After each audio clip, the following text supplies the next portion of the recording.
most valuable commodity I know is information. Wouldn't you agree?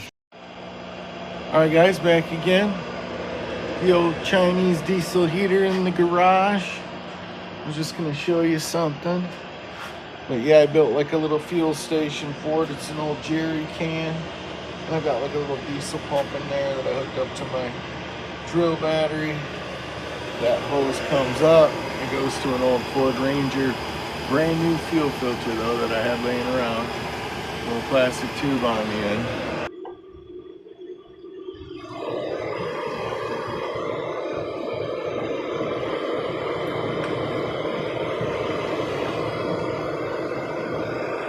And 30 seconds to full.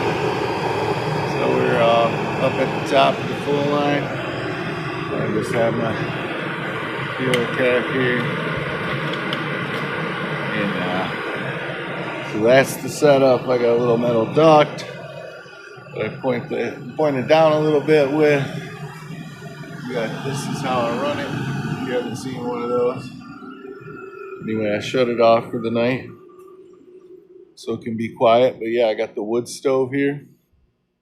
Got all that cast iron heavy stuff on there, but I don't really use the wood stove anymore because I got a diesel heater inside of the wood stove.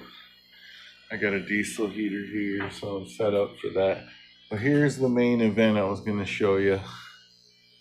So I've got the internal combustion reactor. Just this thing that I made. This is probably my 9th prototype of this particular type of thing. So what I do is I have this is just a metal 5-gallon bucket. Now ignore the work chiller. I have a work chiller coming in. You get your input pipes and stuff. That's not a necessity. I just have that for a secondary water heating experiment.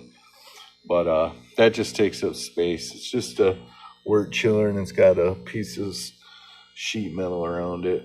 Kind of creates a barrier. But down in there you see that coil that's hooked to a charcoal lighter, an electric one. You plug that in to 110 and that heats up. There's sand down at the bottom. And then also you got an air input tube right here. And then the pumps that I have available, I have this pump here, a small one. It's like up to about 20 watts. This is a 30-watt pump.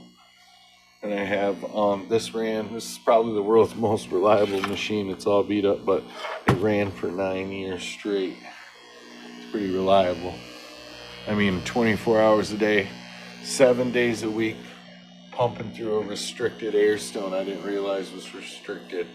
Till recently I hooked up this 60-watter that I got. And I just hooked it up to like a 12-place stainless steel manifold. You know what I'm talking about. It's just for fish aquariums, and it turns this size hose right here down into like 12 small ports, and it's got little valves. It's pretty cool.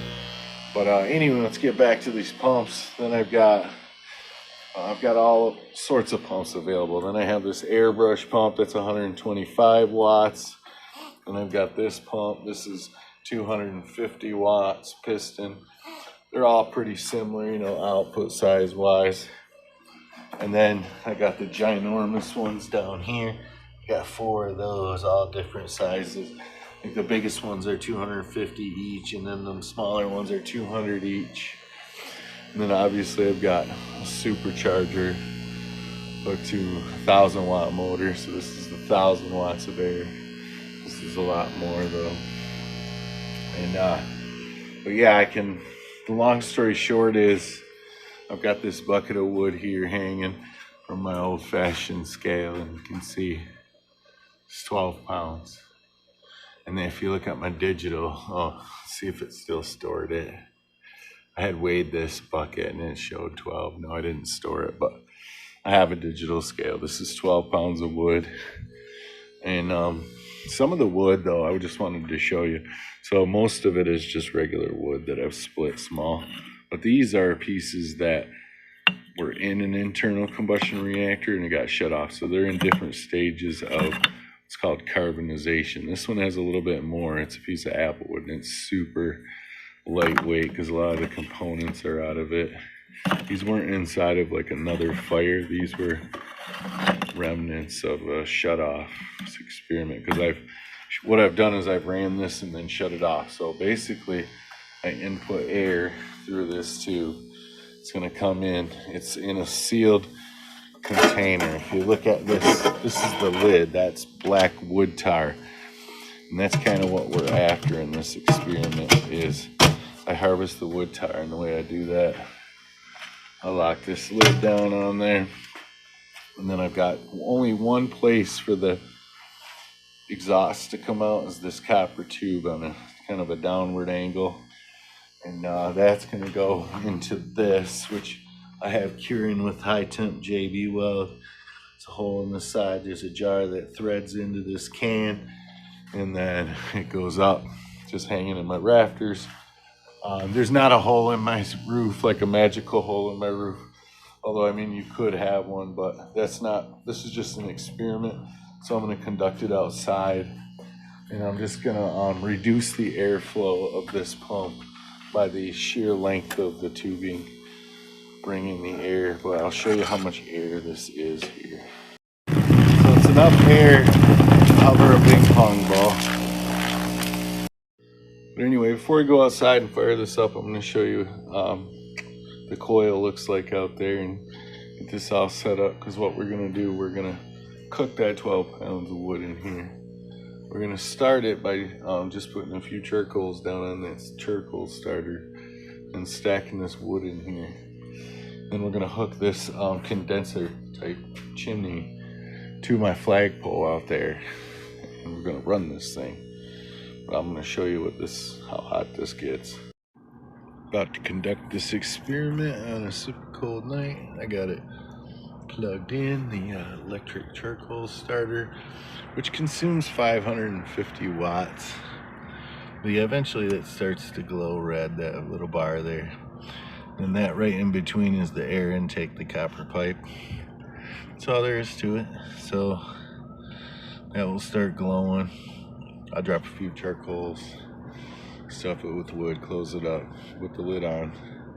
We'll actually fill the lid with water just to add as an extra condenser, and yeah, get her going. Show you. I'll show you this. So I don't know if you can see it. 25.9, 26. Come over to here, hit that bar. It's already starting to glow red. We're at 300.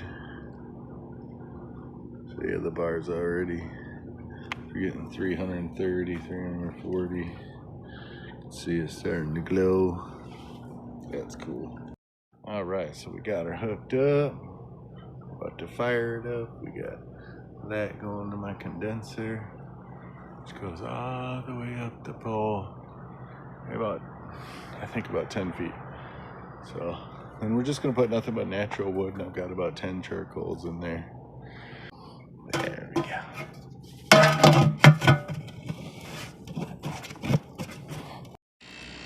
All right, we've been running for about 15 minutes. Shut the igniter off 5 minutes ago. So 10 minutes total on the igniter to get everything going. Here's my water, poured it on top. Look at those amazing patterns. And that's steam, not smoke coming out of there. It's just pure steam, because I don't know if you can see that or not. So it's about 112, 114 on top. But look at the laser, cool patterns that are, it's from the vibration and frequency of the water. Really cool patterns there, but anyway, yeah, that's all steam. 112. You look at the table over here, it's 26 degrees outside on this metal down here. So that's your baseline, is 26. And we get off here on the side, and we got 240. And we're all the way up to 285 in spots. 180. 190, 220, all the way around the top. Now it's only like 150 back here, but let's get off over on that copper 265. You can see down there. We're condensing some stuff, or we're starting to. But yeah, it's still not hot. 102 right here on this pipe at the output. Then we come up there, you can see the smoke coming out. That's flammable gas right there. That's the whole point of the experiment. Is what we're doing is we're condensing wood gas that's being made by forced induction pyrolysis going on in this can. And there's some combustion going on, but once all the steam and a lot of the other products come out in the water, you're left with carbon and hydrogen and all these flammable gases. So at some point, this will clean up and become flammable. But I'm not doing those tests today. But eventually, if you stay tuned, I want to run a generator with a setup similar to this, just using the wood to power the whole, the air pump, the whole 9 yards. Then I'm actually going to have the generators indoors.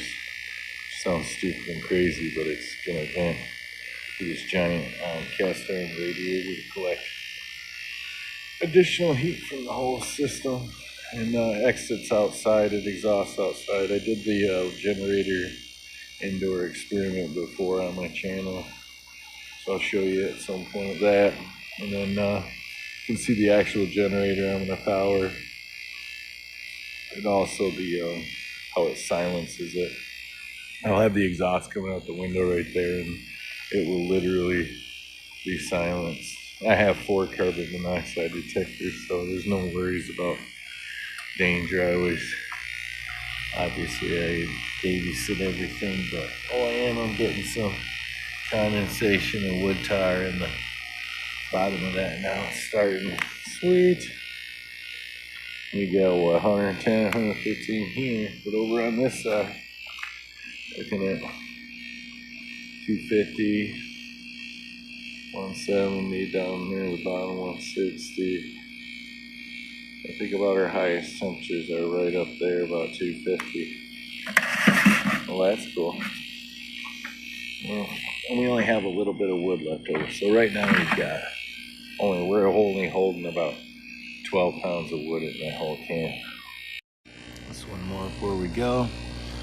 My light went dead, but you can still see these crazy patterns. Cool as that. Looks really nifty.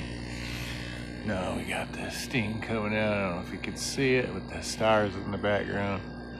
Beautiful night, coming right up the side of the flagpole, exiting right there. And eventually it's getting to the flammable stage right now. You can see condensation happening.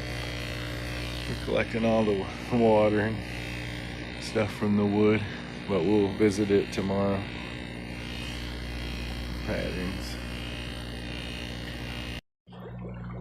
Aquaponics pond. Some growed up bait fish, goldfish. They're just surviving the winter. So far I just got air bubbling, 60 watts. I got a heater there too in case it freezes over, but so far a little bit of ice. Now check this out before we go in. Got about an inch of nasty turbid water. Still got our cool little patterns. We got some heat coming off of there. I can feel it. Sick of the warm heater. Anyway, we'll revisit that in the morning. Well, it's 8 hours later. I mean, there's still some small amount of warmth coming from the can. You can see I did lose a little tar there. A little tar accumulation. Almost sounds like bubbling like a bong in there. So took a lot of water out. We're just gonna suspend this experiment by shutting it off and examining the contents. So cool. You got like these reverse tar. They're carbon. They're like carbon. I don't know how to explain it to you, but they're glassy charcoal bubbles. Well, let's come in here down to the finest ash, and there's actually still heat, so there was still pyrolysis occurring, that last of that wood there. Then you've got this stuff. Let's take a look at this. I'll let that liquid pull that off and take a look at it. All right, so I got that jar out there, unthreaded it, and this is what's left. That's a strong smelling, smells like the very prime barbecue sauce and wood components. That's wood tar mixed with water. I didn't discard the water in this batch. Now I have a way to separate the water from the wood tar, and so it's just this black substance there, which actually leaked. My gasket failed, but that's okay. We'll get a better gasket on there this time. You see I had no gasket at all. I was just relying on wood tar to seal it, and it sealed pretty good. I'd say 99.99% of everything went out the tube through this concentrator, went up the exhaust there, up the flagpole and out. In 8 hours is how long this ran. And I mean, it was still going. You can still feel heat. There's still pyrolysis occurring. As you can see, that's 100% very fine charcoal. It's so crazy how this, you hear it, see how it exploded, but this breaks down into the finest charcoal, and it just takes wood and then just gradually converts it to fine. Like, this is super lightweight and dry, so essentially it dehydrates it first, dries it out, all the chemicals, alcohols, water, all the components come out and they steam, make their way through, up and out, and then eventually it burns away all the carbon as well, little by little through pyrolysis. There's not actual combustion occurring. And then that's so interesting that these little pop, oh, that's satisfying. It's like popping those poppers, you know. It's fun. But it's pure, like, super cool carbon shit. So yeah, anyway, that's enough fun for today. You probably wonder why I did that. Well, it was to extract that. We're gonna get the tar out of that for an experiment. And then I was just running a test at 30 watts, and we got about 300 degrees on the outside here. It was up about here. It all determines where the nozzle is pointing, where the most combustion occurs. So next time I run this, I'm gonna put a manifold in the bottom, a 5-port manifold, or I mean a 6-port manifold. And then, so that should make the air a little more even coming up the center. And then we're gonna run 60 watts through it next time. So if you're interested in this kind of thing, you wanna see what this does with 60 watts and what the tar output is, maybe even eventually, if you stay around long enough, you'll see me running an engine off of this. But yeah, anyway, thanks for watching. You have a good day. Merry Christmas. It's Christmas Eve today.